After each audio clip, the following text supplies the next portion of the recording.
คนปฏิบัติหลายๆคนเข้าใจในความปฏิบัติธรรมว่าต้องมาอยู่วัดหนึ่งเข้าวัดยากบ่ได้แต่คำว่ายากกับว่าปล่อยว่างบ่ทันได้ไปบ่ทันได้ดอกจังซี่อันนี้สิได้ยินมากที่สุดได้ยินมากแล้วก็ส่วนเรื่องความกังวลของคนที่ว่าอยากมาอยู่หังกังวลเรื่องศีลบางทีก็ว่ากินเหล้าอยู่ยันเฮ็ดบ่ได้บางคนก็ฆ่าสัตว์อยู่หรืออาชีพต่างๆในการค้าขายสัตว์นะค้าขายสัตว์บ่ว่าสิเป็นปลาเป็นไก่เป็นกบและหลายๆอย่างที่เป็นสัตว์นั่นแหละก็มีอยู่นี่คือสิให้แนวทางเพื่อให้เกิดกำลังใจในการฝึกหัดปฏิบัตินะ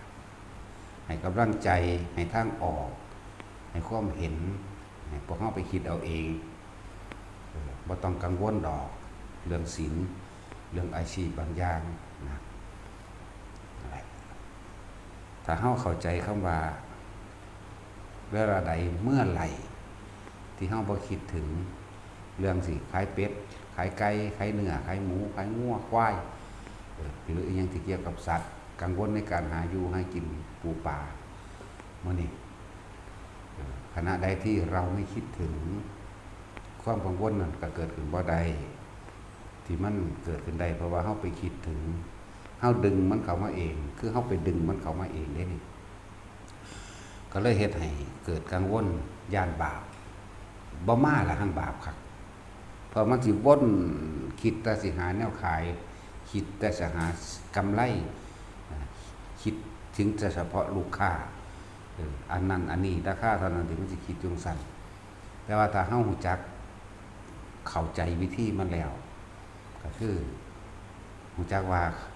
คำว่าการทำสมาธินี่บ่แม่นว่าต้องไปนั่งบ่แม่นต้องไปนั่งหลับตา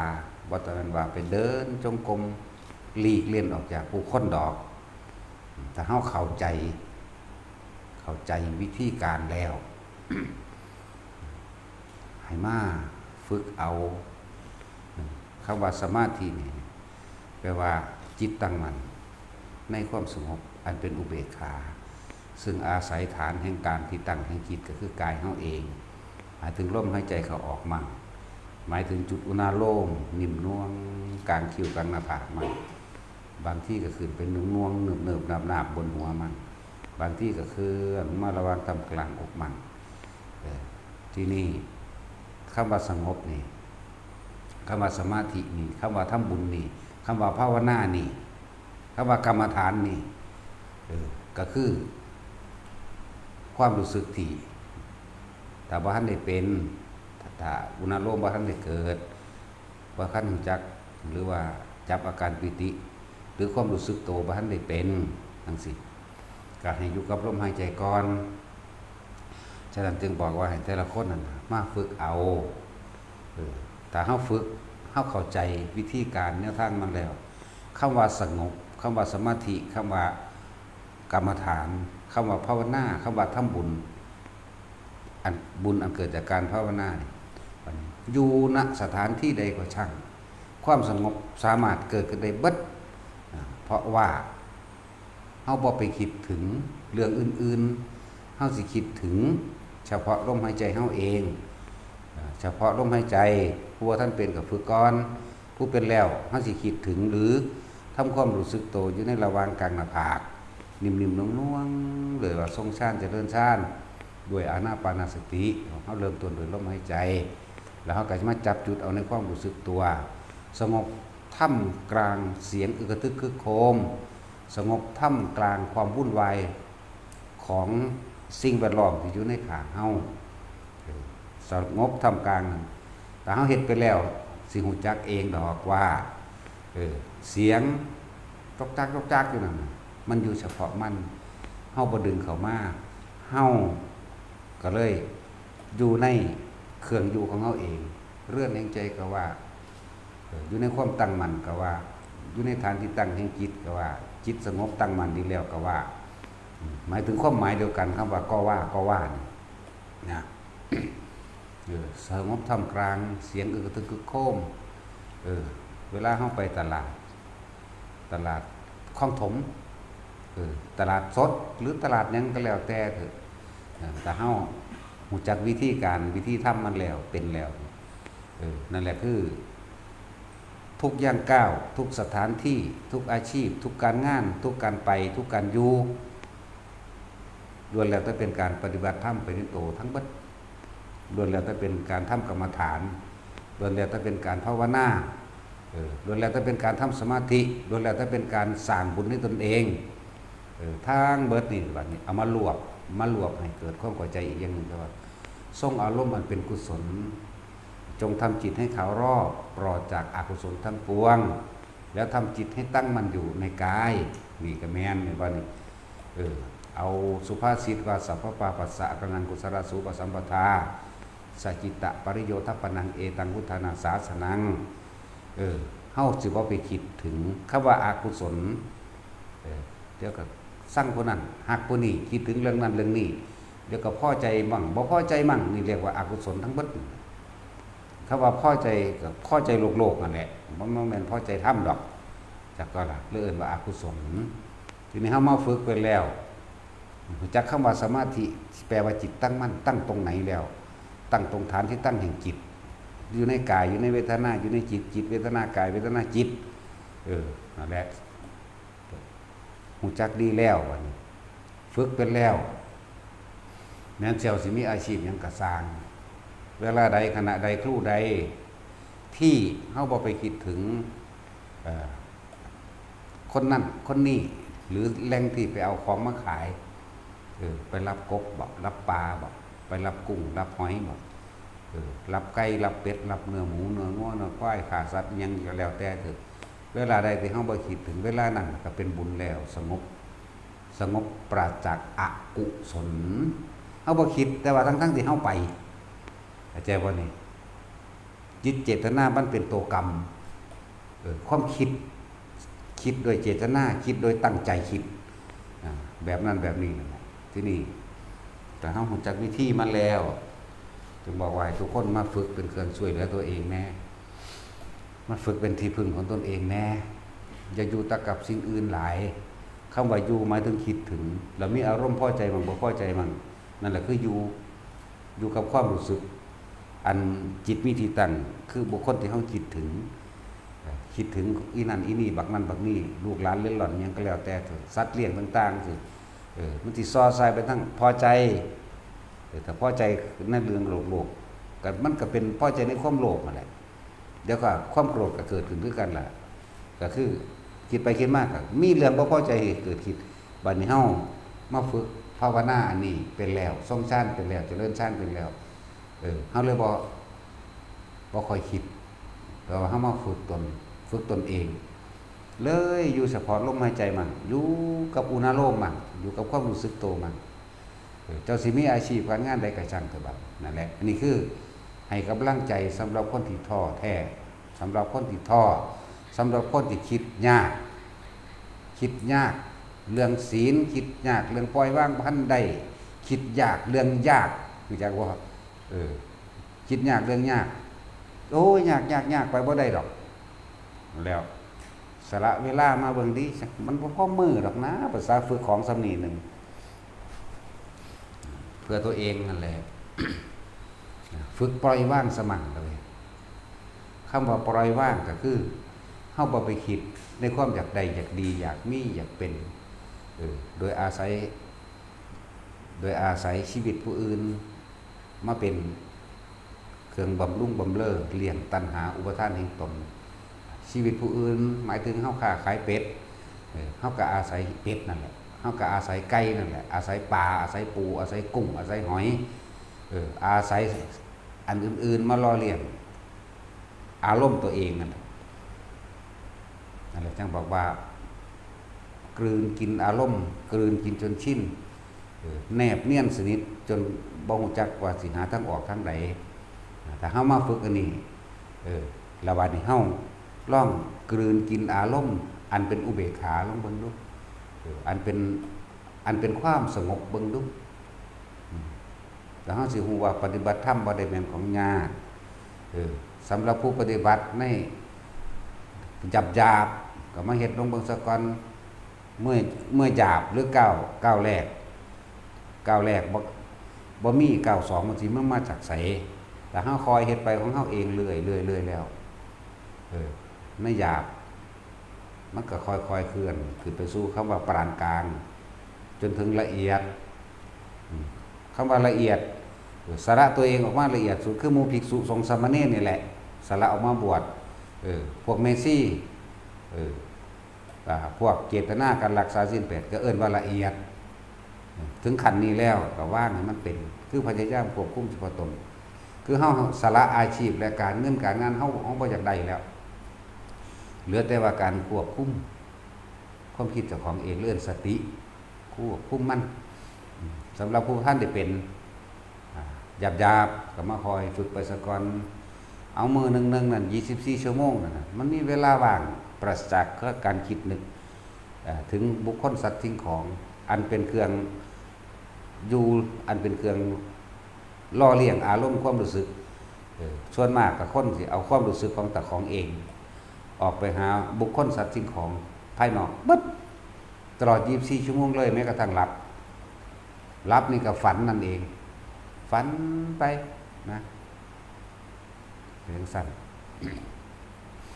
บัดสำหรับผู้มาฝึกหัดเป็นแล้วก็ค่อยๆฝึกไปเฮ็ดไปนั่นแหละเฮ็ดจังได๋ก็สร้างตายคือเก่าให้ระลึกนึกถึงความตายบ้างนึกถึงความตายมาเตือนตนเองมั่งนะบ่แม่นว่านึกถึงแต่ความอยากได้เด้คนส่วนมากมันนึกถึงความอยากได้เดี๋ยวนี้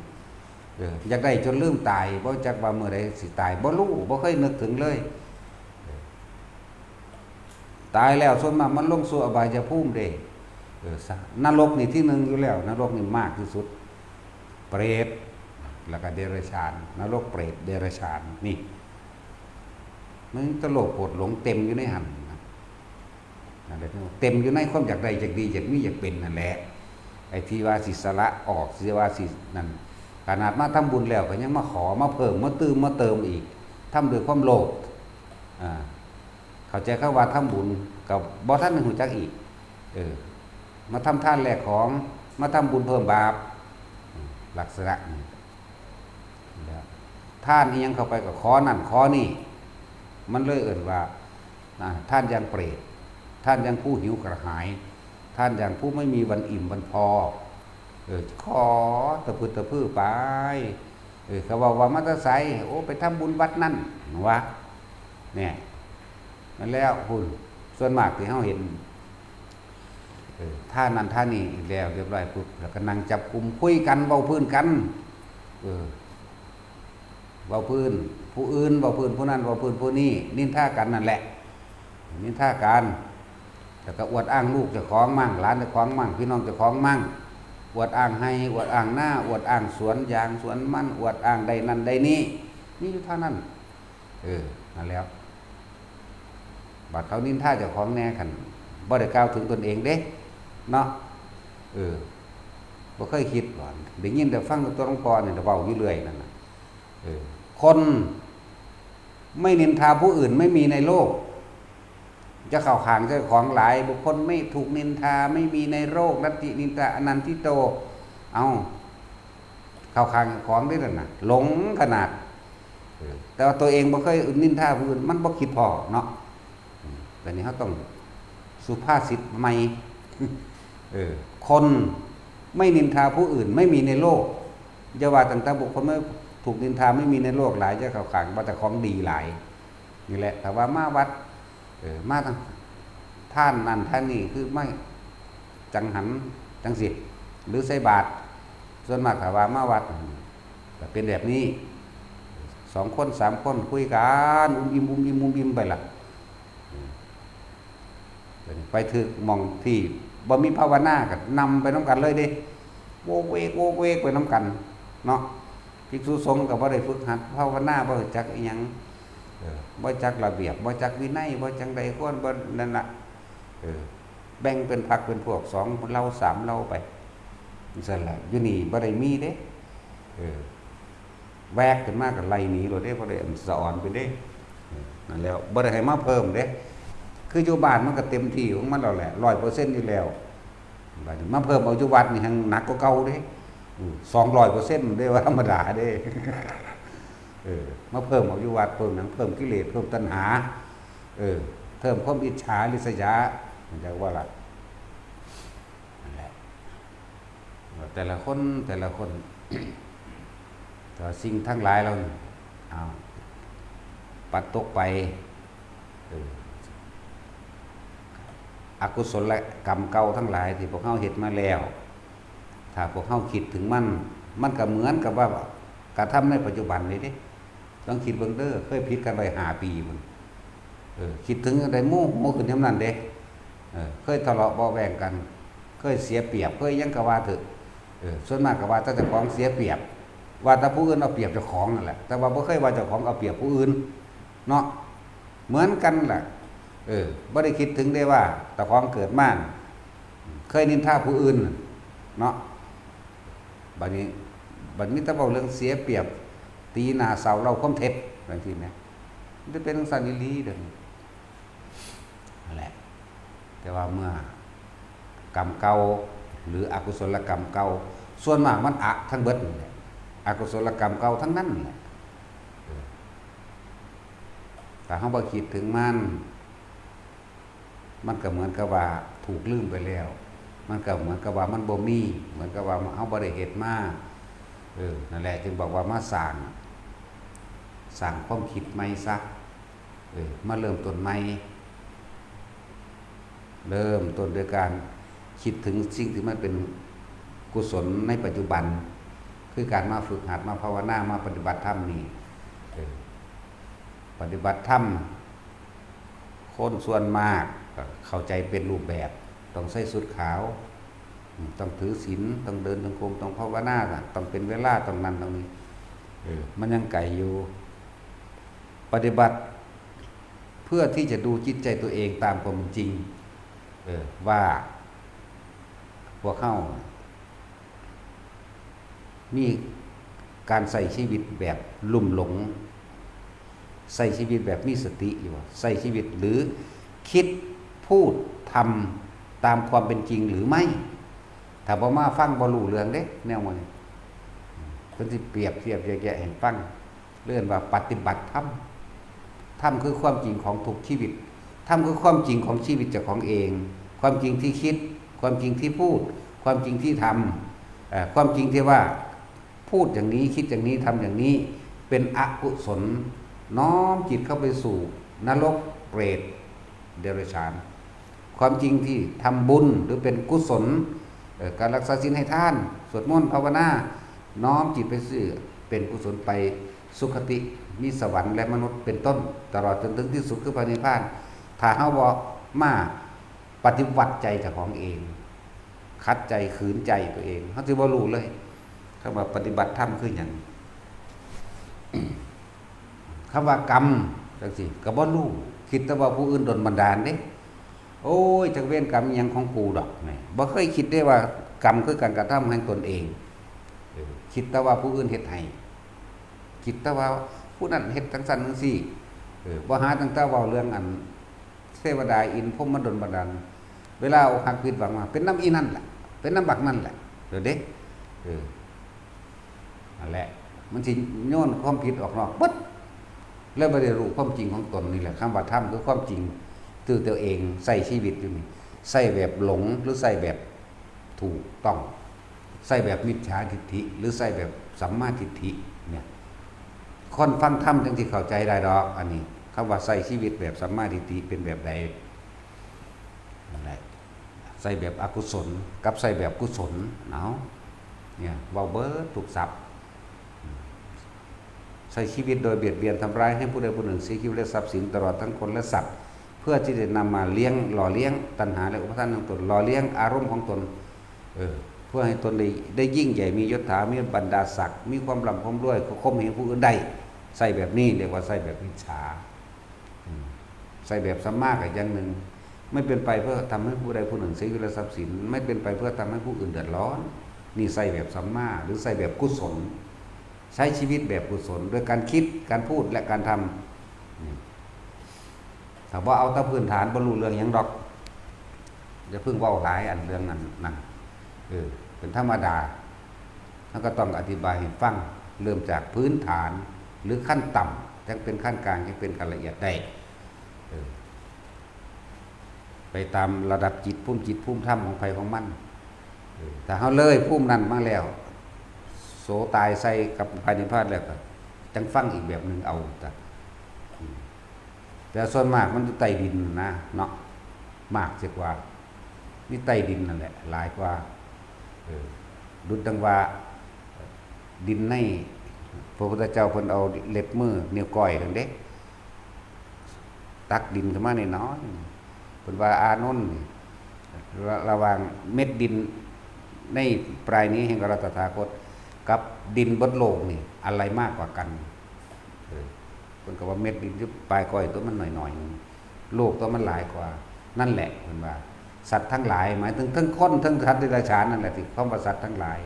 คนสัตว์เดรัจฉานตลอดทั้งเทวดาเนี่ยหลังจากตายแล้วส่วนมากลงไปสู่อบายภูมิส่วนผู้ที่จะไปสวรรค์นิพพานมีเท่านี้แม่นก็เพิ่นเด้คิดจิตความจริงใส่เจ้าของเด้อไปก็ดีเอาความจริงจริงจังใดจริงว่าแต่ละมื้อแต่ละเว้นคิดสร้างผู้นั้นฮักผู้นี้อยากได้นั่นอยากได้นี่อยากเป็นอันนั้นอยากเป็นอันนี้นี่คือให้ทุกคนเอาไปคิดใส่ตัวเองนะเรื่องว่าความจริงทำคือความจริงของตนเองมื้อนี้เว้าพื้นไผแน่มื้อนี้เป็นหลักของไผแน่มื้อนี้ฆ่าไผแน่บ่ได้ฆ่าคนก็ฆ่าสัตว์นั่นแหละเข้าใจว่าล่ะฆ่าเพื่อหยังเพื่อเลี้ยงชีพไปวันๆบ่หรือเพื่อขายมั่งหรือเอามากักขังไว้ขายมั่งหรือล่อลวงอีหยังมั่งเยอะแยะเด้นี่คือให้คิดน้อมเข้ามาหาตัวเองให้สำรวจตนเองนั่นแหละสำรวจความจริงของตนเองตัวเองเห็นตามความเป็นจริงได้แบบนี้การทำบาปกรรมและอกุศลทั้งหลายทั้งปวงทั้งหลายเหล่านั้นจิตโลภก็เลยฆ่ามั่งก็เลยลักมั่งโกหกมั่งกินเหล้าฆ่ามนุษย์มั่งฆ่ามนุษย์มั่งเยอะแยะหลายแบบโกหกให้ผู้อื่นเสียชีวิตทรัพย์สินมั่งมื้อนี้ล้วนแล้วแต่เป็นหนทางเข้าสู่อบายภูมิตกนรกเป็นเปรตมั่งเดรัจฉานมั่งจังซี่นั่นแหละจังว่าให้น้อมก็มาเบิ่งเจ้าของแต่ว่าน้อมก็มาตามความเป็นจริงสิบ่ฮู้จักคำว่าธรรมคือหยังบ่ฮู้จักคำว่าพุทธศาสนาสอนหยังพร้อมศาสนาแปลว่าทางเดินหรือหนทางพุทธะเรียกว่าศาสนาพุทธหนทางของผู้รู้ต้องรู้บัดนี้ต้องรู้หยังก็รู้ความจริงรู้พุทธธรรมนี่เองรู้ตามความเป็นจริงว่าตัวเองนั่นระหว่างบาประหว่างบุญกุศลอกุศลสัมมาทิฏฐิมิจฉาทิฏฐิอะไรมีมากกว่ากันนี่เรียกว่าพุทธธรรมศาสนาพุทธะเราต้องเดินทางเข้าไปหาสู่ความผู้รู้อะไรรู้ตามความเป็นจริงรู้พุทธธรรมนั่นเองรู้ธรรมนั่นเองคือความจริงที่ตัวเองกระทำมาทั้งหมดระหว่างบาปกับบุญอันใดมันมากกว่ากันนี่แหละแต่เฮาบ่ยอมรับตัวเองเฮาสิบ่รู้จักหยังเด้เข้าข้างก็เจ้าของเองแม้กระทั่งว่า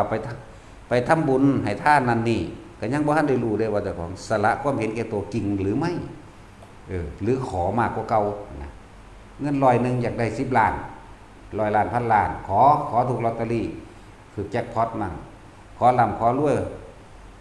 ขอยศถาบรรดาศักดิ์ขอไม่เก็บไม่ไข้ไม่ป่วยขอให้ได้อายุยืนขอให้ได้ไปสวรรค์เกิดพบได้สัตว์ได้ขอให้ร่ำให้รวยเป็นเศรษฐีมหาเศรษฐีนี่อันนี้ก็ยังบ่ทันได้เข้าใจตัวเองอยู่เลยซ้ำแต่ละคนที่เฮ็ดมานะนั่นแหละแต่คนฟังธรรมในระดับหนึ่งฟังมาแล้วปฏิบัติมาจึงจะเข้าใจว่าการให้ทานเป็นการเสียสละออกในความเห็นแก่ตัว เพื่อจะเห็นอารมณ์ว่านั่นของเราหรือไม่เป็นของเราหรือไม่หรือท่านนี่เป็นประโยชน์ต่อผู้อื่นเท่านั้นบ่สละความเห็นแก่ตัวสละความอยากได้ดีเมตออกเขาต้องหัดสละของภายนอกออกก่อน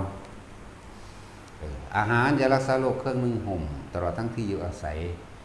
และเครื่องอำนวยความสะดวกแปลเปลี่ยนเป็นปัจจัย4คือเงินท่านทีละบาทที่หลวงพ่อแนะนำเรื่อยๆนะพวกเจ้าฝึกหัดท่านสะก่อนฝัดทีละบาท2 บาท3 บาทมันจังบ่เสียดายเฮ็ดไปเรื่อยจนเกิดความเคยชินเป็นนิสัยก็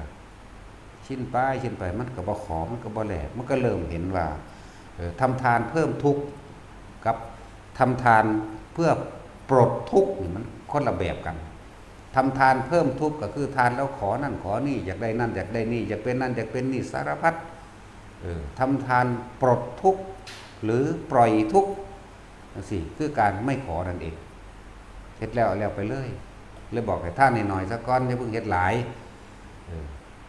แล้วก็เริ่มเข้าใจตัวเองโอ้ตอนกูบ่ขอกูคือสบายอยู่นะตอนกูขอนี่มันก็หวังเมื่อมันหวังแล้วมันก็ล่อเมื่อมันล่อแล้วมันก็ทุกข์กันตัวแล้วมันก็โทษตัวบัดนี้ถ้ามันบ่ได้ดังใจกิเลสตัณหาตัวเองแล้วกูเห็นมาหลายลำหั่นไปท่านนั่นเฮ็ด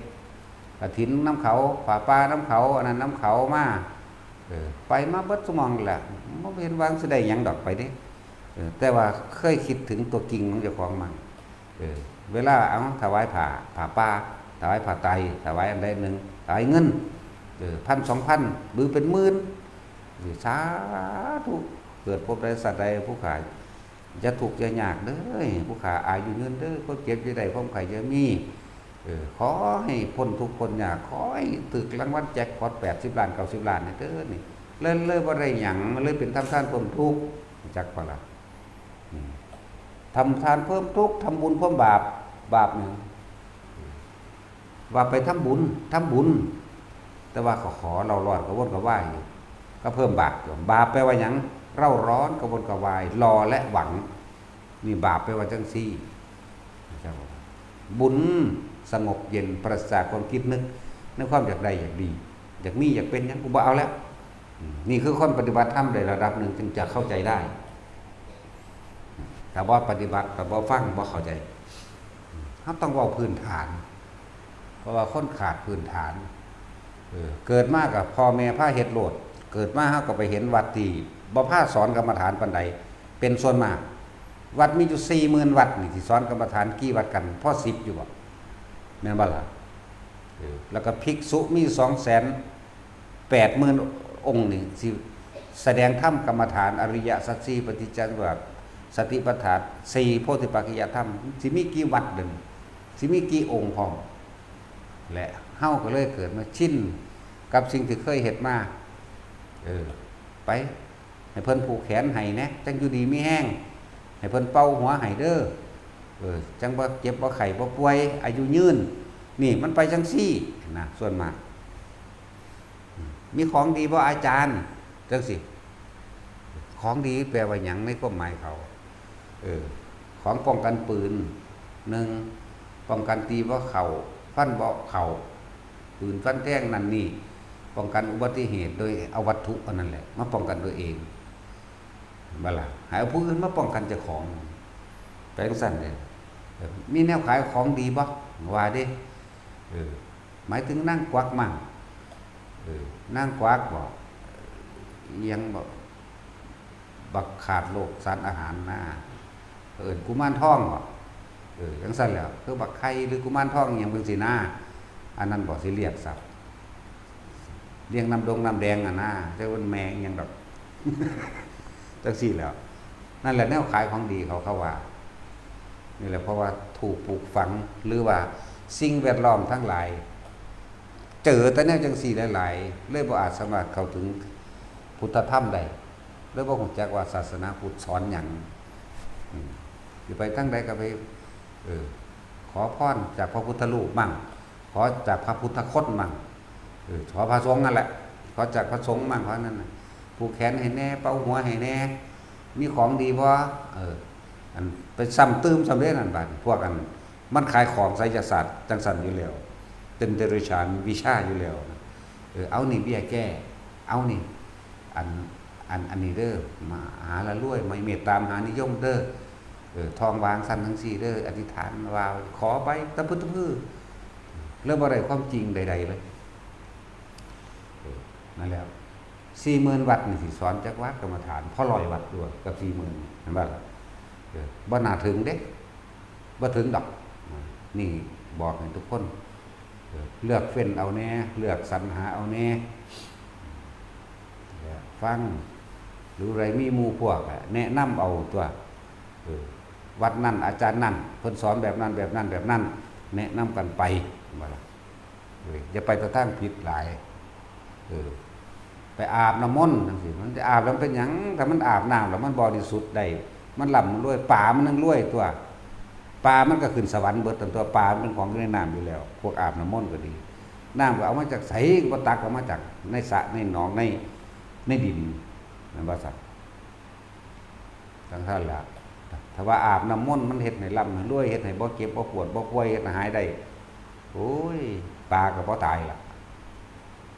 ปลาก็ทั้งบริสุทธิ์ล่ะปลามันเกิดอยู่น้ำเลยแม่ปูมันขึ้นบกมั่งบางครั้งกับบริสุทธิ์คือกันได้เป็นบางบาดแล้วลงน้ำสั่นแล้วหลายอย่างที่พวกเข้าถือสิ่งแวดล้อมทั้งหลายแล้วนั้นลุ่มเรายิ่งพวกภิกษุสงฆ์บวชเข้ามาแล้วมาหาเหตุนั่นจังซี่มันเป็นตะเสือถือเด้ว่าตะใส่ผ้าเขาเฮ็ดหัวสั้นงอกๆแงกๆทั้งบวชโดนๆเฒ่าๆนั่น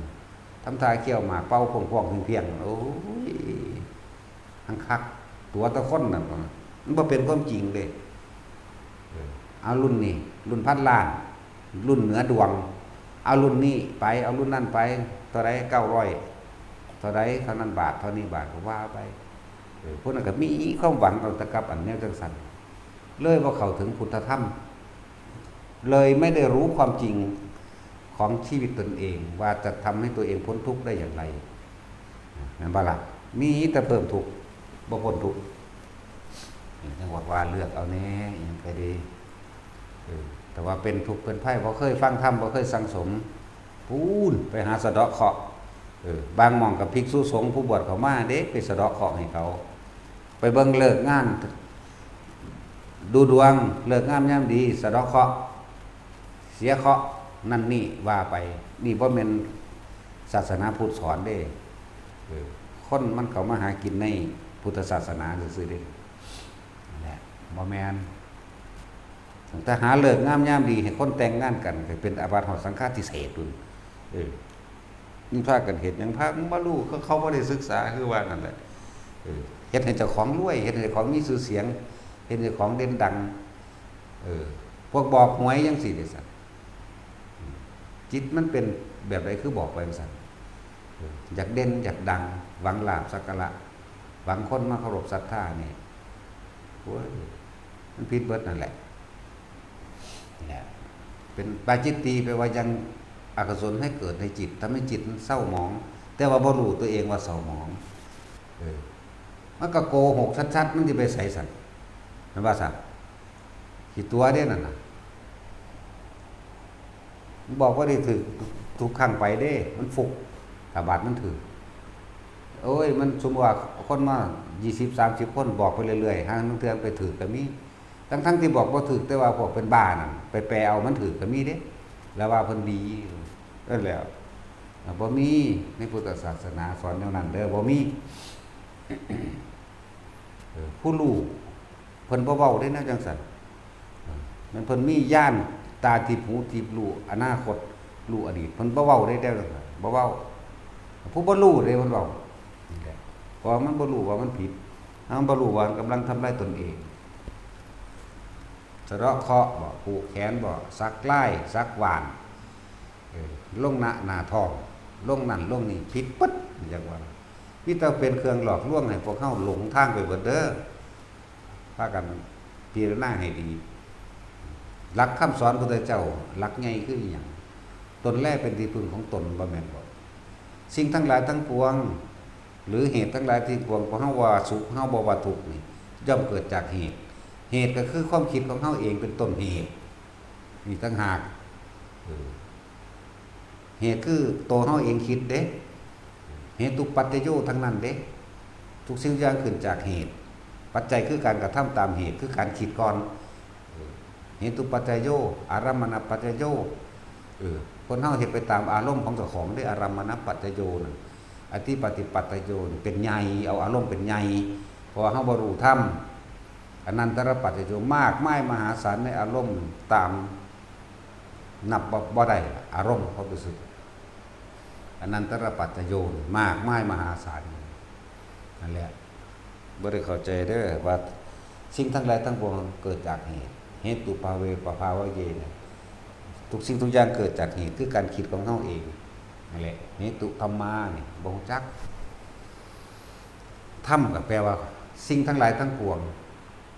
นั่นแหละธรรมเลยธรรมาเนี่ยทำลายทั้งปวงล้วนแล้วจากเกิดจากเหตุคือความจริงของเราที่ได้รับรู้อยู่นี่ที่ได้กระทบได้กระทั่งที่ได้รับทราบที่ได้รับผลต่างๆล้วนแล้วแต่เกิดจากการกระทำของตัวเองโดยจิตเจตนาสกรนี่แหละคือเหตุมันอยู่นี่ไม่ว่าสุขก็ดีไม่ว่าทุกข์ก็ดีหรือไม่สุขไม่ทุกข์ก็ดีนี่พระท่านเป็นสิว่ากุศลธรรมะกุศลธรรมะอภิญญากตธรรมะนั่นแล้วสิ่งที่เป็นกุศลก็ให้เราเห็นเองมีผลไปทางสุขติสิ่งที่เป็นอกุศลมีผลไปทางทุกขติแล้วของท่านแล้วแต่พอฟังนั่นนี่สิก็เข้าใจดอกว่าให้ทุกคนเอาน้อมเข้ามาแบบนึกถึงความจริงของตนเองกับชีวิตจริงประสบการณ์จริงของตัวเองสิ่งที่เคยกระทำมาแล้วน้อมเข้ามาแบบเทียบตัวระหว่างบุญกับบาปทำบุญกับบาปตัวเองอะไรมีมากกว่ากันบุญกับบาปมียังมากกว่ากันกุศลและอกุศลอะไรมีมากกว่ากันความโกรธความเกลียดอันใดมีมากกว่ากันกับความว่างจิตกลางจิตเป็นกลางนั่นบ่ล่ะนั่นแหละจังว่าที่นี่ถ้าเฮาเข้าใจตัวเองดีแล้วหมายถึงรู้ความจริงนั้นตนเองแล้วว่าเฮาสร้างสมอกุศลมามากและยังทำอกุศลอยู่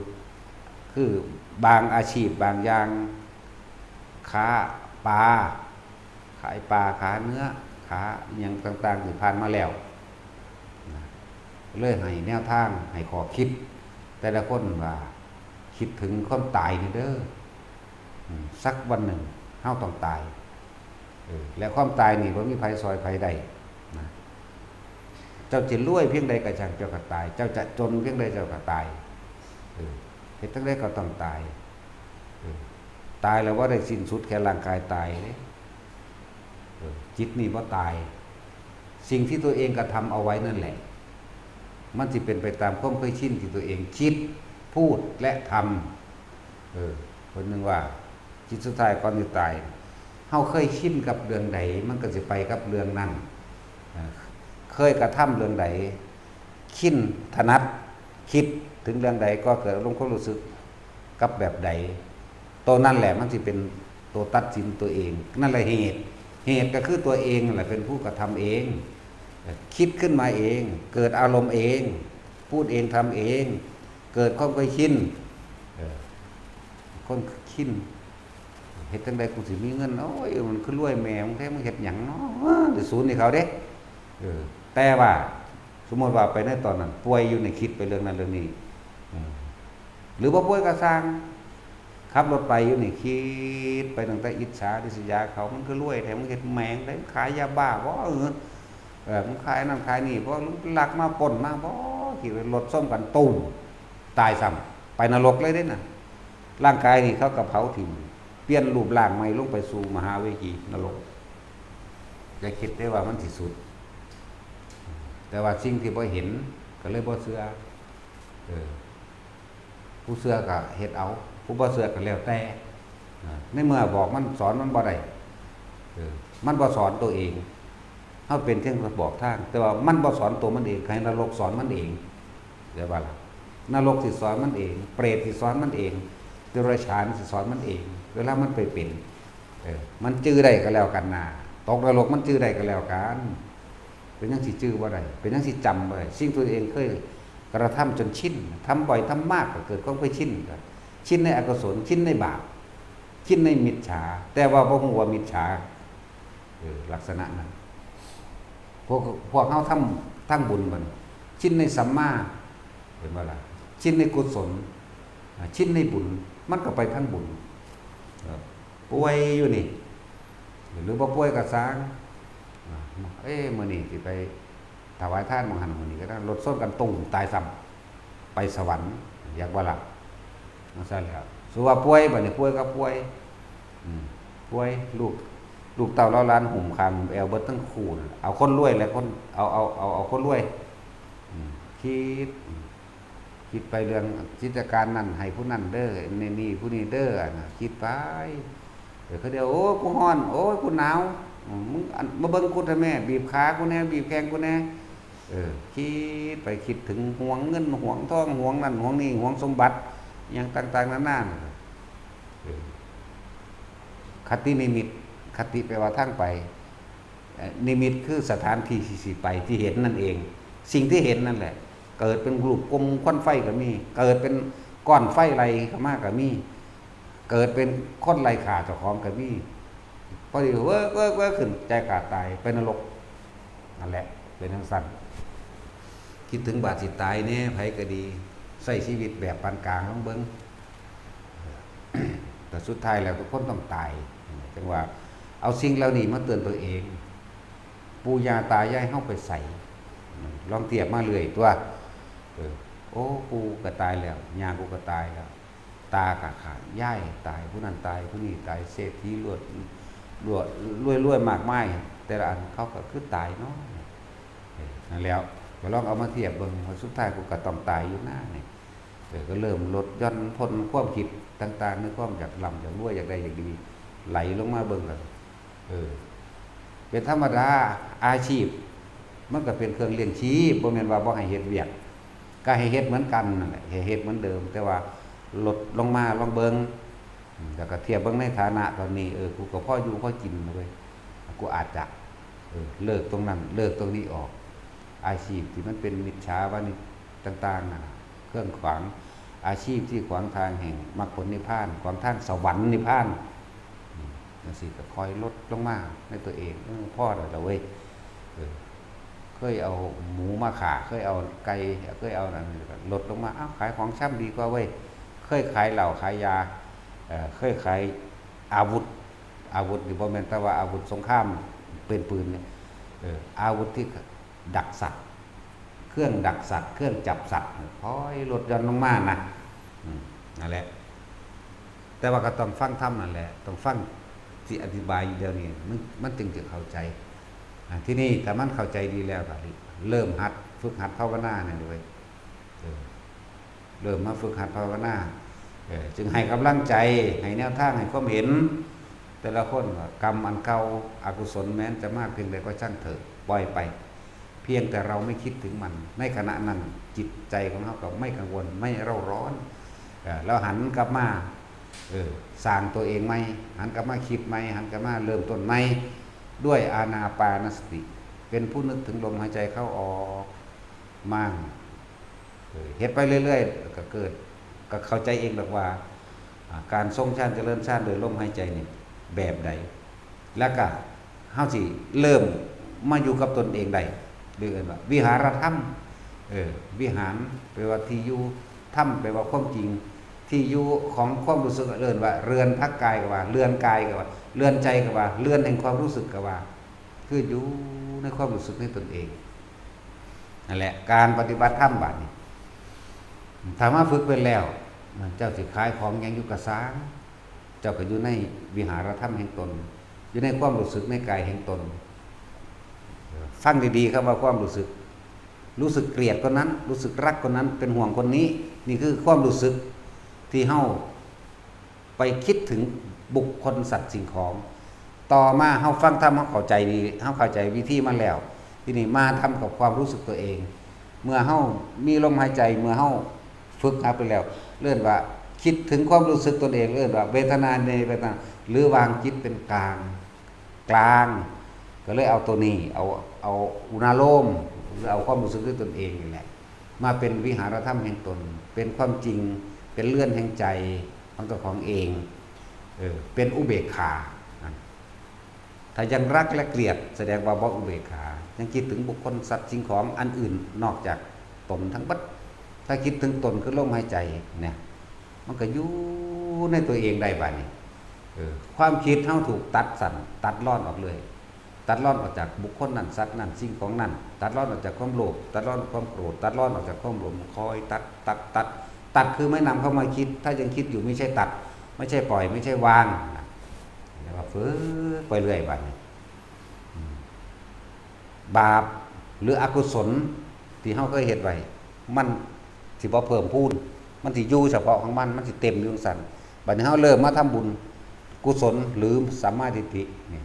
มันก็ค่อยพอกพูนเลยบุญกับบาปมันอยู่คนละกองกันเด้มันบ่อาจสามารถลบล้างกันได้เด้แต่ว่าตะกี้เฮาอาจสิมีบาป 100% บุญ 0.001% แต่ว่าเมื่อมาเริ่มต้นด้วยอานาปานสติจากวันนี้เริ่มต้นด้วยอานาปานสติจากเคยลอยนี่ทำให้บ่อยทำให้มากคิดมันก็ค่อยพุ่งขึ้นมันก็เลื่อยกันไปเรื่อยไปไม่คิดถึงสิ่งที่มันเป็นบาปไม่คิดถึงอกุศลไปเรื่อยเลยตัวนี้ถูกลืมไปแล้วพอคิดถึงเนี่ยมันก็บ่อาจสามารถจะให้ผลเท่าใดก็จะบ่นี่เพิ่นจึงบอกว่าอานาปานสติเป็นที่หลบภัยทั้งหลาย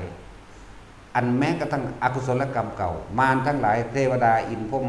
ย่อมยักษ์หรือมารทั้งหลายไม่อาจสามารถทำอะไรเราได้เลยที่มันทำได้เพราะเราไปคิดถึงมันแต่ว่านี่เฮาบ่คิดถึงมันใดมันอกุศลมันกรรมเก่ามันที่เคยเฮ็ดมาบ่ดีนั่นแหละไม่คิดถึงมันไม่คิดถึงสิ่งนั้น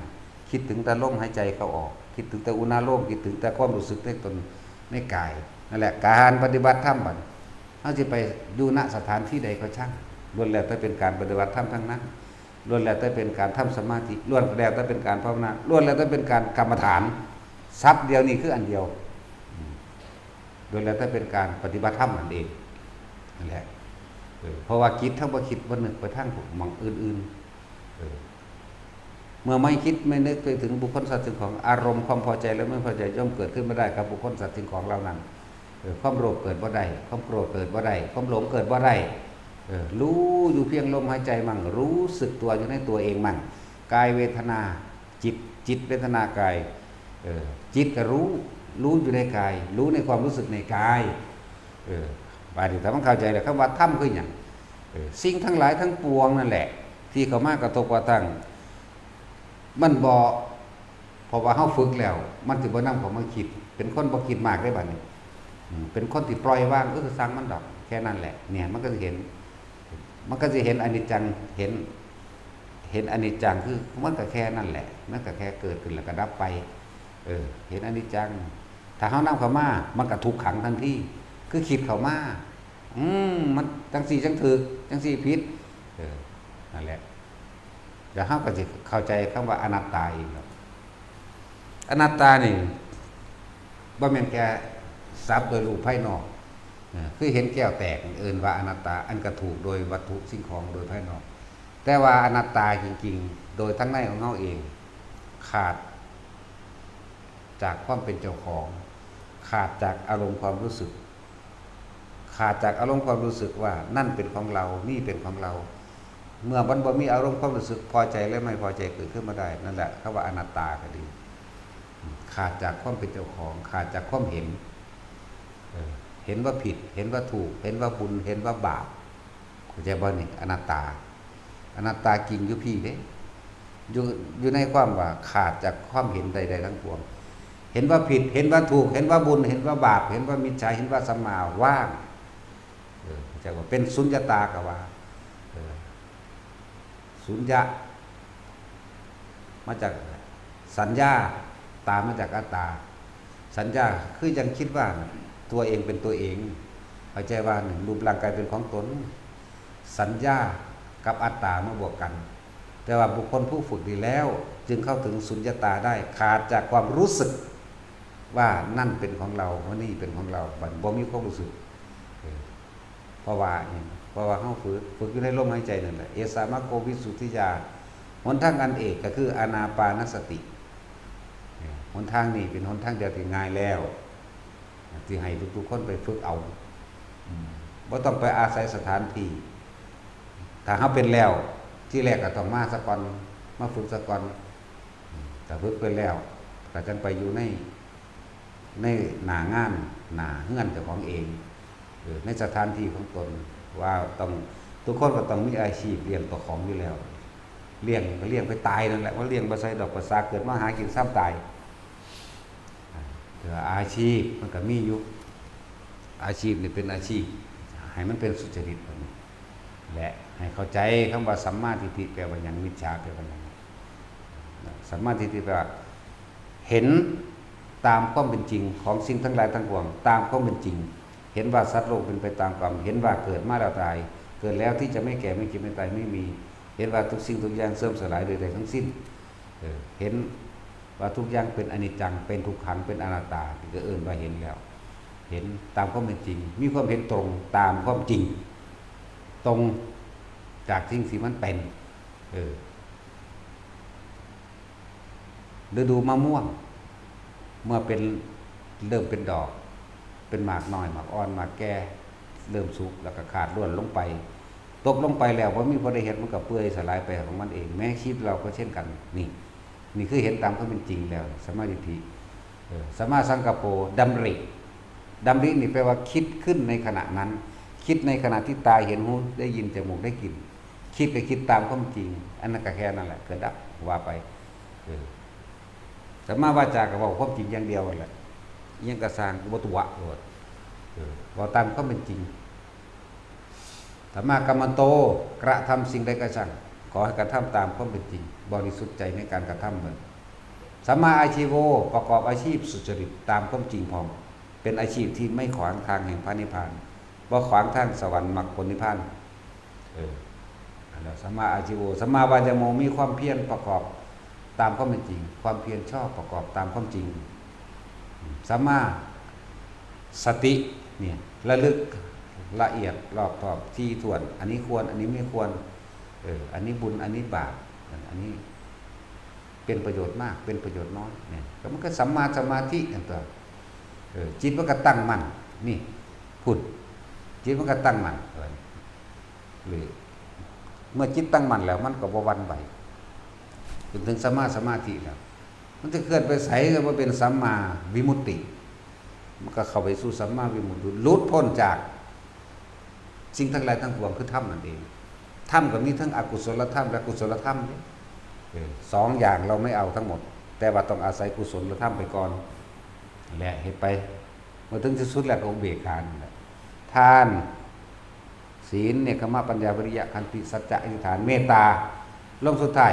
ปล่อยว่างคืออุเบกขานั่นเองลงท้ายมันนิ่งนึงได้ละนั่นแหละบ่มีความยึดมั่นถือมั่นเพราะว่าเขาเห็นตามความจริงแล้วสิ่งใดสิ่งหนึ่งเกิดขึ้นเป็นธรรมดาสิ่งดับเป็นธรรมดายังกินกีสมุทยะธรรมังสัพพันตังนิโรธธรรมมิติเนี่ยสิ่งใดสิ่งหนึ่งเกิดขึ้นเป็นธรรมดาสิ่งก็ดับเป็นธรรมดานั่นสั่นแหละด้วย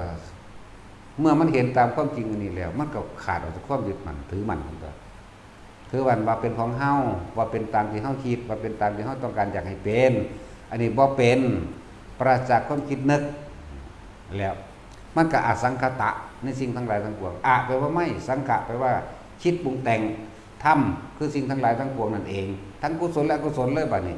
เรียกว่าอสังขตธรรมไม่คิดปรุงแต่งในสิ่งทั้งหลายทั้งปวงที่มีอยู่เห็นอยู่เป็นอยู่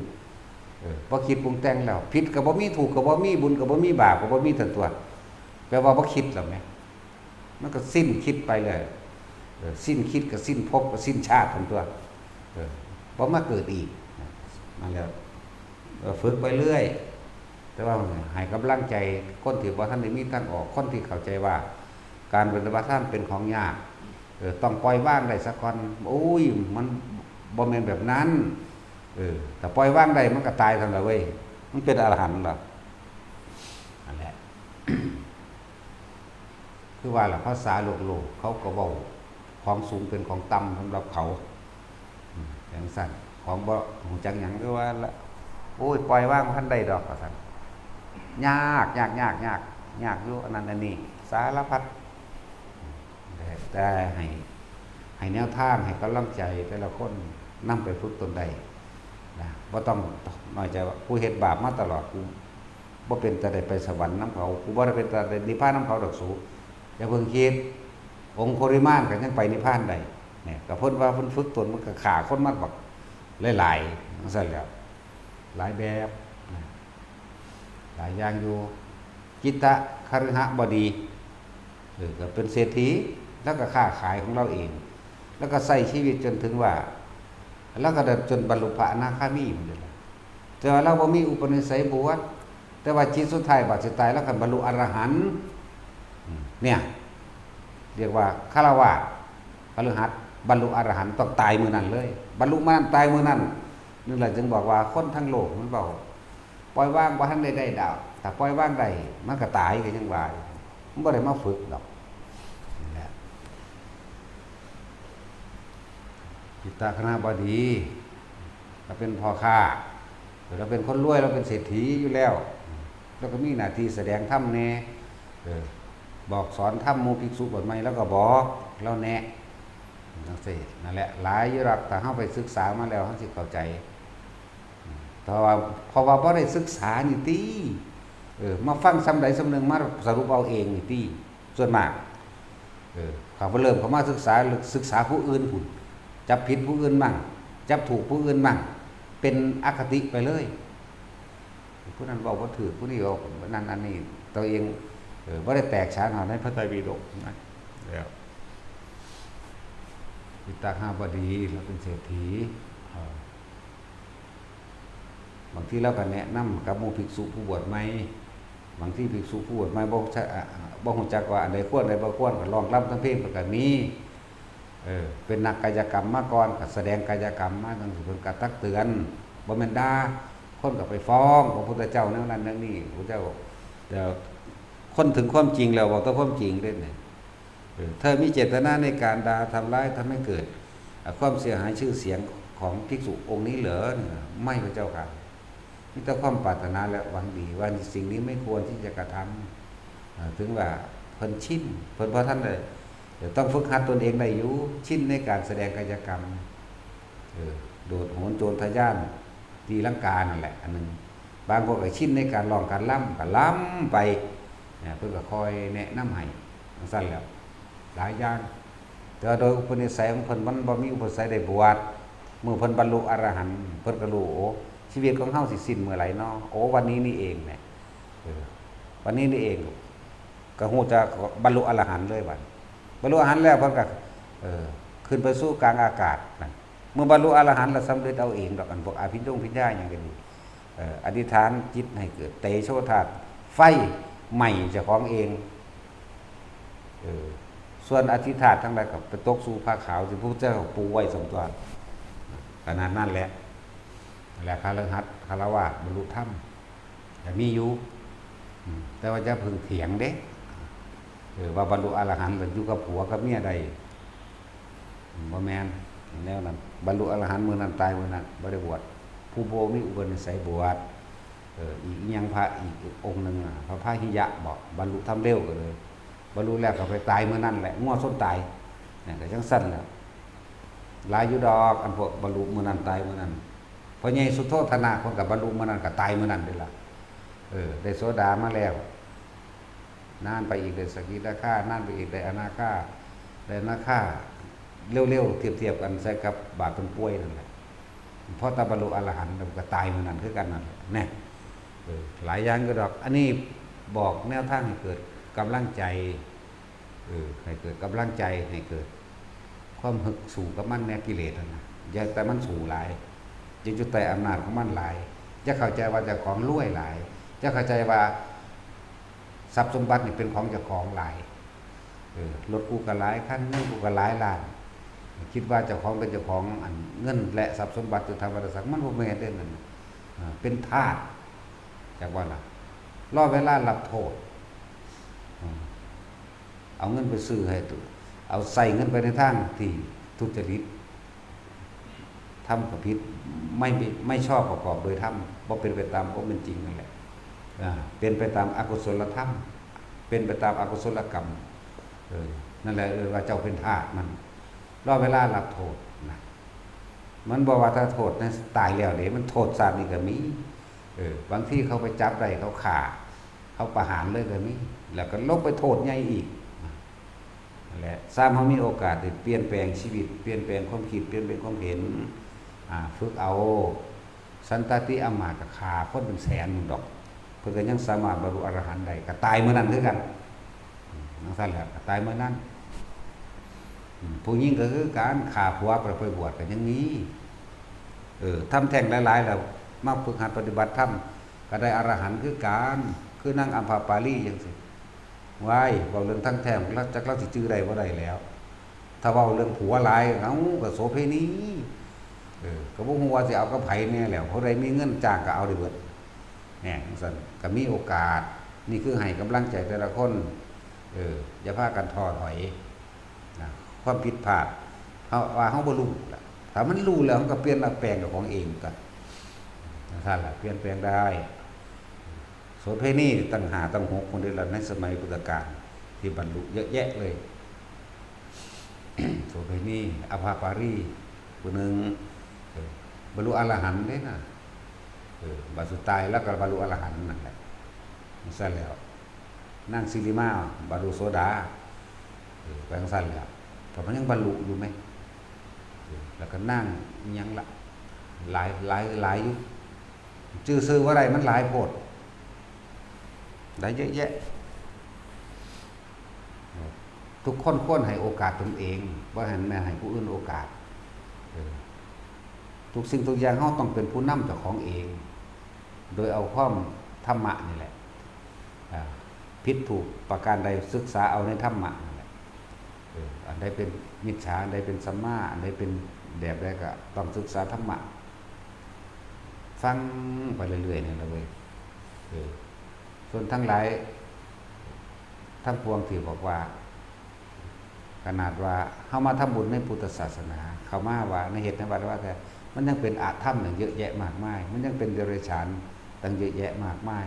มันยังเป็นมิจฉาทิฏฐิคือความเห็นผิดจากความเป็นจริงมากมายเด้เวลาเลือกเฟ้นหาเอาฟังไปเรื่อยอย่าเพิ่งเสือยังง่ายหลายไม่เอาคิดเอาง่ายๆก็ได้ทุกคนที่เคยท่านมากเนี่ยว่าเคยทำบุญมามากเวลาขอนั่นขอนี่เนี่ยชื่อใดบ่เนี่ยเจ้าของขอแล้วมันได้ปะขอมาตั้งแต่จำความได้เอาล่องไล่บางเรื่องขออย่างเนี้ยขอด้วยเป็นเศรษฐีบอกผู้ใส่ขอเป็นซูเปอร์แมนมันก็มีได้เป็นซูเปอร์แมนดีกว่าล่ะขอเป็นเทวดามันขอได้เมียหลายๆขอถูกหวยขอสารพัดขอบ่ให้เก็บให้ป่วยมื้อนี้ขอให้ผู้อื่นได้พร้อมคือลูกเต้าเราหลานหรือขอให้หมู่พวกได้บ่เนี่ยก็คิดเบิ่งตามความเป็นจริงตรงนี้ก็ได้ตัวโอ้มันบ่ได้มันบ่แม่นเลยเนาะเนี่ยทุกสิ่งทุกอย่างเกิดขึ้นจากเฮาเฮ็ดเองนี่หว่ามันก็เห็นความจริงได้ตัวแล้วนี่เอาง่ายๆเอาอันแนวทุกคนเฮ็ดมาแล้วตลอดเลยเฮ็ดมาแล้วบัดนี้ได้บ่ก็ลองคิดว่ามันได้บ่รู้บัดนี้ถ้ามันได้เสือแก้วเสือไปกองไว้ใส่ตัณหาคือความอยากของเจ้าของเองมันก็บ่มีโลกให้กองไว้มันก็ทับข้อเจ้าของตายแล้วขอเป็นเจ้าของติดขอเป็นปึ๊ดทุกคนหอดหมาพุ่นแหมแม่ว่าล่ะแน่นี่คือความคิดถึงความจริงว่าอันใดหรือบ่ได้อย่าตะความหลอกลวงมาหลอกก็พอความบ่รู้ถ้ามันรู้แล้วก็เปลี่ยนแปลงตัวเองให้โอกาสตัวเองแน่ให้กำลังใจตัวเองแน่อ้าวเพิ่นก็เฮ็ดได้นะแหละหลายอย่างความผิดพลาดเท่าเก่ากรรมเก่าอกุศลกรรมเก่าแต่พยายามไปคิดถึงมันเมื่อได้ยินได้ฟังก็ฝึกหัดตนเองพยายามคิดถึงตนเองคิดถึงลมหายใจของตัวเองนั่นแหละคนแนะยุทธเพิ่นสอนอานาปานาสติอยู่ซุหม่องนั่นแหละอันสำหรับผู้เพิ่นสอนกรรมฐานนะนั่นสิภาวนาพุทโธก็รู้ลมเข้าลมออกหายใจเข้าพุทหายใจออกโธคือเก่านั่นแหละทุกคนแล้วก็ลมหายใจมีทุกคนหูดังมีทุกคนสติความคิดก็มีทุกคนเป็นของใครของมันอยู่แล้วความคิดนี่บังคับกันบ่ได้สักแต่ของก็บังคับตัวของเอาเองเฮ็ดได้เรื่อยครับหลายแบบหลายอย่างอยู่เอาบุคคลที่เคยผิดพลาดมาก่อนมาเป็นกำลังใจนำเอาองค์ปริมาณก็ยังบรรลุได้เว้ย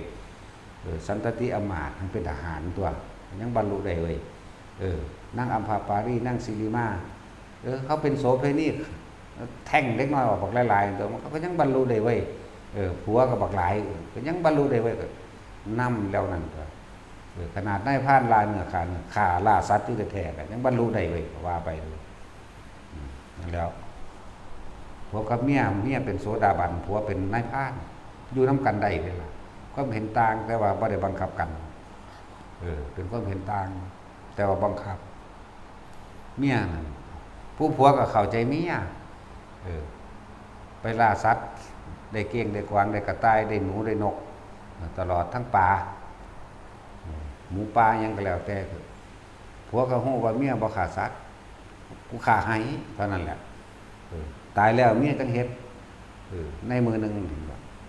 เพราะว่าการซึมซาบกับผู้เป็นนักปราชญ์บัณฑิตหมายถึงผู้เมียเป็นนักปราชญ์บัณฑิตเป็นสัมมาทิฏฐิอยู่แล้วผู้ผัวเป็นนายพรานเป็นคนพรานพอเขาว่าพรานก็บ่แม่นว่าเป็นภาระลั่นผู้อื่นเพียงแต่หาอยู่หากินในครอบครัวบ่ไปละลั่นคนดอกแต่ว่าเอาสัตว์ที่มาเลี้ยงชีพตนอยู่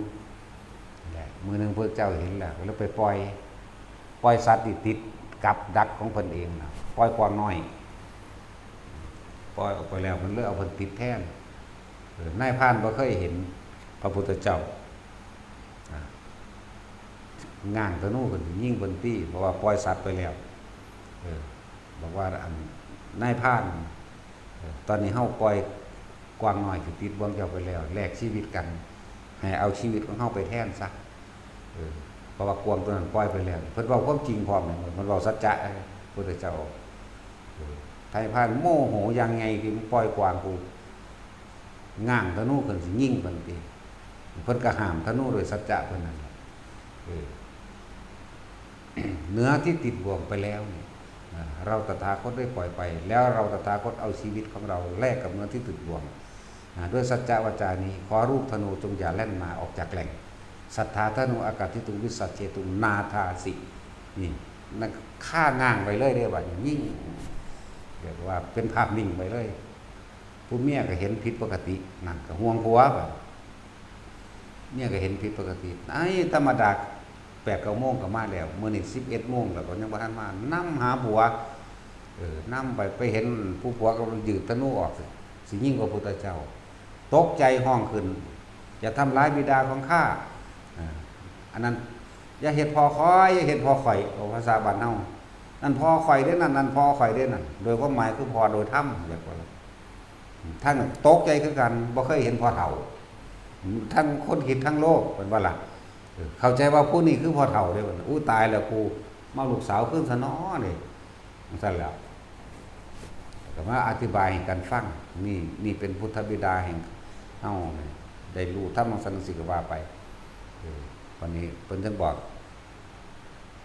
อาสัทธาธนูนั้นจงหย่อนลงเสียเถิดมันก็จังเอาลงได้จังเป็นปกติเพิ่นก็แสดงธรรมเอาไปมาที่บรรลุธรรมทั้งสองผัวเมีย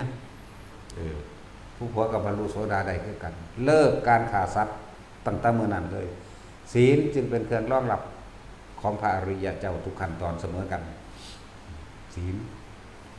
คือความคิดในการที่จะทำร้ายเบียดเบียนให้ผู้ใดผู้หนึ่งเสียชีวิตและทรัพย์สินตลอดทั้งคนและสัตว์นั้นบ่มีแล้วนั่นเลิกอาชีพนั้น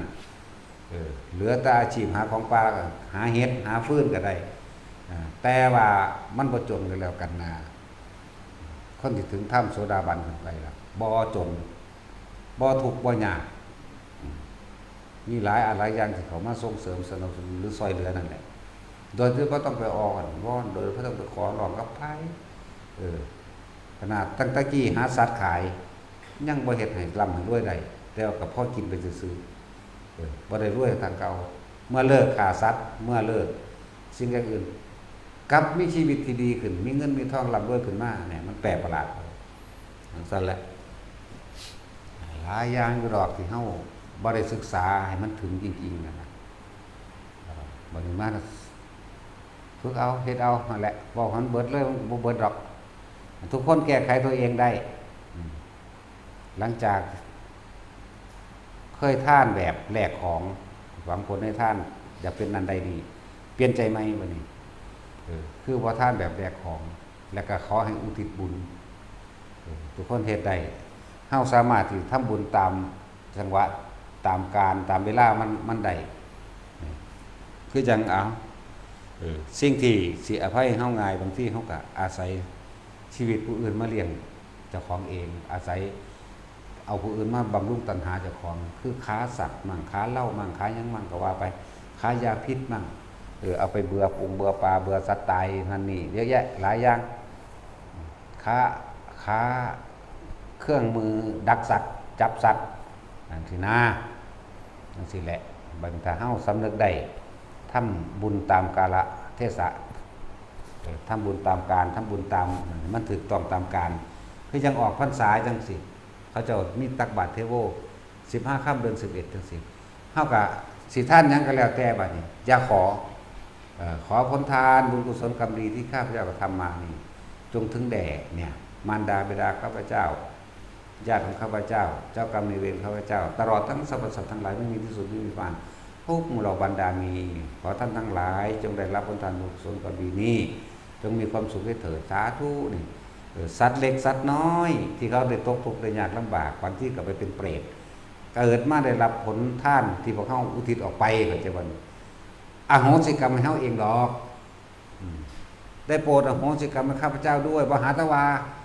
ถ้าคนเฮามันได้อยู่ดีมีสุขเพราะว่าแล้วเพราะว่าเฮาให้แล้วก็เกิดกลายเป็นมิตรกันมาได้นี่แหละเปลี่ยนไหมท่านก็จะไปหวังผลแบบนั้นจะไปขอจะไปแลกจะไปอยากร่ำอยากรวยต่อไปเถอะมันรวยก็ไปป่วยไปตายขึ้นแล้วแหละไผก็ดีเกิดไม่ไปเกิดเป็นราชาก็เกิดไปป่วยไปตายนั่นแหละเกิดเป็นเศรษฐีก็เกิดไปป่วยไปตายนั่นแหละบ่พ้นหน้าเปลี่ยนความเห็นไหมเด้อเปลี่ยนความคิดไหมทำบุญตามการทำบุญตามเวลาหรือทำบุญทุกมือก็ได้ทั้งนั้นนั่นแหละให้ท่านเวลาใดอุทิศบุญให้เจ้ากรรมนายเวรสรรพสัตว์ที่ตกของขามานั่นแหละมันก็ค่อยทุเลาเบาบางลงไปเองหรือในจังหวะโอกาสที่ว่านี่วันเปิด3โลกธาตุหรือนรกมันหยุดทำงานนั่นสินั่นแหละเป็นจังหวะดีที่ทุกคนที่ได้ทำทานและอุทิศให้กับสรรพสัตว์ทั้งหลายที่ตัวเองกินมั่งฆ่าเขากินเองมั่งฆ่าไปขายมั่งหรือรับหรือสั่งให้เขาฆ่าแล้วตัวเองเอาไปขายมั่งหรือทั้งที่ฆ่าเองทั้งที่ตั้งใจและไม่ตั้งใจมั่งสัตว์เหล่านี้มันตกต่ำอยู่แล้วเมื่อเขาได้รับผลส่วนบุญส่วนกุศลแล้วเขาไปในทางที่ดีเป็นอโหสิกรรมให้เขาเองดอกเหตุป้ายังสี่แหละแต่ว่าที่สำคัญคือยาแหลกของจะทำท่านเพิ่มทุกข์จะทำบุญเพิ่มบาปจะทำท่านแบบเป็นเปรตท่านเราก็ขอนั่นขอนี่ได้นั่นแล้วอุทิศบุญมันอุทิศบ่ไปมันบ่ไปได้จากเจ้าของเฮ็ดเพื่อเจ้าของเองนั่นยังเป็นเจ้าของท่านอยู่ยังหวงอยู่แถมสั่งจากได้หลายกว่าเก่าอีกเนี่ยท่านแบบความโลภจิตมันโลภมันอุทิศบุญบ่ไปได้จิตโลภมันผูกพันของเจ้าของไว้แล้วนะสั่นถ้าได้ฟังถ้ำอันนี้เข้าใจดีแล้วท่านที่มาเก่าๆที่เฮาเคยขอมันบ่หายไปไหนมันอยู่เหมือนเดิมแต่ว่าอานิสงส์มันบ่มีเลยตกทุกข์ได้ยากเลยลำบากอยู่คือเก่าบ่คือคนท่านที่บ่เป็นเจ้าของบ่หวังเศรษฐีเท่านั้นเด้จังท่านแบบนี้ได้เข้าใจว่าคนพ่อคนมีความสุขจังท่านแบบบ่หวังผลใดนี่แหละท่านแบบนี้เฮ็ดบุญตามการถือว่านี่คือออกพรรษานี่การอันนี้ก็ควรแล้วเป็นบุญอุทิศทั่วไปได้บ่ว่าเปรตบ่ว่าสัตว์นรกต่างๆนานาเรียกว่า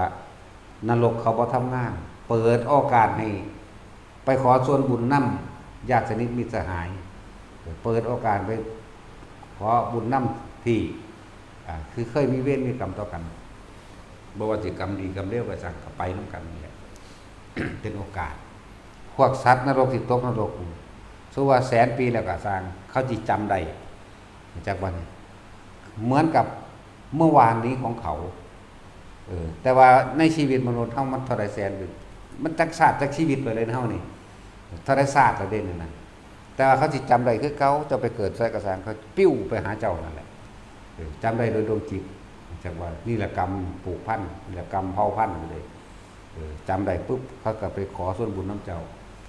นั่นแหละแต่ว่าบัดนี้เจ้าก็ทำอยู่ทำทานอยู่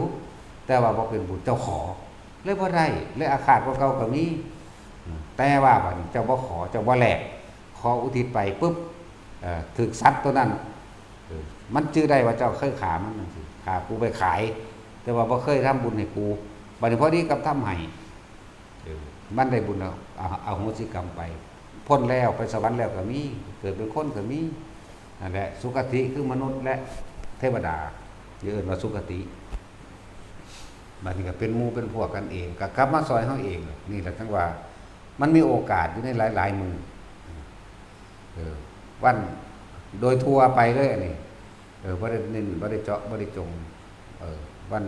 นรกเขาหยุดทำงานก็คืออย่างอันนี้แหละวัดเสด็จลงจากดาวดึงส์นี่เป็นอีกมื้อนึงการเวลานี่ก็เหมาะสมในการทำบุญอุทิศวันประสูติวันตรัสรู้วันปรินิพพานและวันจุติจิตนี่พวกนี้นรกเขาสิหยุดจัดว่าล่ะนรกหยุดเปรตหยุดรวมแล้วก็คือนรกเหมือนกันนั่นแหละบางที่เฮาฆ่าสัตว์บ่ได้ตั้งใจมันก็อาการเฮาก็มีอยู่ดิแต่ว่าถึงมันจะทำบ่ได้แต่ว่ามันก็เพิ่มเติมอย่างอื่นมีสัตว์เล็กสัตว์น้อยคำว่าสัตว์เล็กสัตว์น้อยบ่ให้เข้าใจซื่อๆเด้ที่จริงดวงจิตชีวิตหนึ่งเสมอกันกับเฮาเด้อาจจะเป็นมดแดงอาจจะเป็นยุ่งเป็นปลาบอกเป็นพวกเฮานำมากินตัวมันบาปตัวเจตนาในการตั้งใจสิทำให้เขาทรมานเอาเขาไปขายมันแต่ที่เฮาเฮ็ดกินนั่นบาปนั้นดุจดังว่าสะเก็ดไฟฟงใส่แล้วก็หายกันอาจจะว่าสะเก็ดไฟฟงใส่หายกันเหยียบน้ำเหยียบตะปูแล้วก็หายกันเตะต่อไม้ตีนบาดตีนแตกไปก็หายกันเฮาหลับแบบนั้นเศษสำนั้นมันก็หายกันเองแต่ว่าอันโตตั้งใจโตทรมานโตทุกโตเอาไปฆ่าไปขายขังไว้พอแห้งเด้นั่นแหละตัวนี้ตัวมันหลายเอาชีวิตของผู้อื่นมาบำรุงตัณหาตัวของเองเป็นบาปนี่ท่านละวันนี้เฮาคิดได้แล้วก็เฮ็ดไปนั่นแหละแต่ว่าทุกอย่างถ้ามาแก้ได้ทุกอย่างถ้ามาแก้ได้เบิดแก้ปัญหาโลกได้แต่ว่าปัญหาโลกแก้ปัญหาโลกบ่ได้สุดท้ายก็ฆ่ากันตายเท่านั้นเองแล้วโลกสิไปมีหยังนั่นแหละถึงว่าให้กำลังใจให้ข้อคิดให้แนวทางให้ทางออกแต่ละคนจะคิดว่าตัวเองเฮ็ดบ่ได้ถ้าว่าเกิดเป็นคนจริงๆนั่นน่ะ บารมีมันมีทุกคนแล้วเด้แต่ว่าตัวเองสิต่อบารมีบ่คนเกิดเป็นคนมาได้นี่บ่ว่าฝรั่งอังกฤษว่าคนป่ากระสร้างแต่นำธรรมนี่เข้าไปสามารถเข้าถึงมรรคผลนิพพานเสมอกันบ่ได้เลือกชาติบ่ได้เลือกศาสนาพร้อมแต่ว่าเป็นธรรมเสมอกันคือความจริงของทุกชีวิตเสมอกันบ่ได้เกี่ยวกับศาสนาพุทธคริสต์อิสลามเด้คำว่าธรรมนี่คือความจริงเกิดแล้วต้องแก่ต้องเก็บต้องตายด้วยกันทุกคนนั่นบ่กันสัตว์ก็เกิดแล้วต้องแก่ต้องเก็บแต่มันมีศาสนาอยู่บ่นั่นแล้วหรือศาสนาอื่นบ่แก่ไม่เก็บไม่ตายบ่ตายคือกันบ่ได้ตายแต่พุทธเด้ล่ะนั่นแล้วหรือศีล5นี่ก็มีค่าเสมอกันอีกแต่ว่าเรื่องศีล5ก็ดีบ่แม่นรักษาแต่พุทธเด้เพิ่นบอกทางซื่อๆเด้ศีลนั่นน่ะถ้ารักษาศีลดีเจ้าก็ไปสุคติดีแบบนี้ถ้าว่ารักษาเจ้าไปกทุกติบ่แม่นข้อห้ามแต่ว่าเพิ่นบอกอานิสงส์บอกทั้งบุญบอกทั้งบาปบอกทั้งเลวบอกทั้งดีนั่นแหละเพิ่นบอกดิเฮ็ดบ่เฮ็ดก็เสมอกันเบิดแต่ฝรั่งมันก็เฮ็ดได้แต่สิเว้าเรื่องศาสนาพุทธคริสต์อิสลามเฮ็ดได้เบิดแต่ว่านี่เป็นธรรมเสมอกันเฒ่าคือกันอยู่เด้ว่ามัน 7-80 ปีก็ดีเนาะหรือบ่เฒ่ากว่าอันอื่นน่ะจังซั่นแล้วนี่แม้ธรรมะแปลว่าอันนี้หิวเหมือนกันร้อนเหมือนกันหนาวเหมือนกันมีความโกรธมีความเกลียดเหมือนกันแล้วก็ถอนความโกรธความเกลียดได้เหมือนกันถ้าเอาทำเข้าไปฝึกหัดปฏิบัติตัวเองแล้วตะกี้บ่ได้มีเด้ล่ะศาสนาพุทธขึ้นมาก็ดีบ่มีจนว่าพระพุทธเจ้าได้รู้ความจริงตรัสรู้ซึ่งความจริงตรัสรู้อริยสัจตรัสรู้ปฏิจจสมุปบาทเหตุและปัจจัยทั้งหลายให้สัตว์ทั้งหลายเวียนว่ายแต่เกิดเหตุและปัจจัยทั้งหลายทำให้สัตว์ไม่เกิดนี่คือความจริงที่เพิ่นนำออกมาแสดงเรื่องศาสนาพุทธหนทางของผู้รู้อะไรรู้ธรรมรู้ความจริงของทุกชีวิตสรรพสัตว์นี่แหละหนทางของผู้รู้เรียกว่าศาสนาพุทธศาสนาอื่นเขาก็เข้าใจว่ามีผู้ดลบันดาลเข้าใจว่าล่ะเป็นเทวานิยมพวกเฮามันอเทวะบ่มีสิ่งศักดิ์สิทธิ์บ่มีสิ่งดลบันดาลใดๆทั้งสิ้นตัวเองล้วนๆต้องไปโดยลำแข้งตัวเองล้วนๆตนแรกเป็นที่พึ่งของตนล้วนๆบ่มีผู้ใดเอาสุขมาให้เฮาได้บ่มีผู้ใดเอาทุกข์มาให้เฮาได้บ่มีผู้ใดทำให้เราพ้นจากการเวียนว่ายตายเกิดใดมีแต่ตัวเองนั่นแหละเอาสมาทาน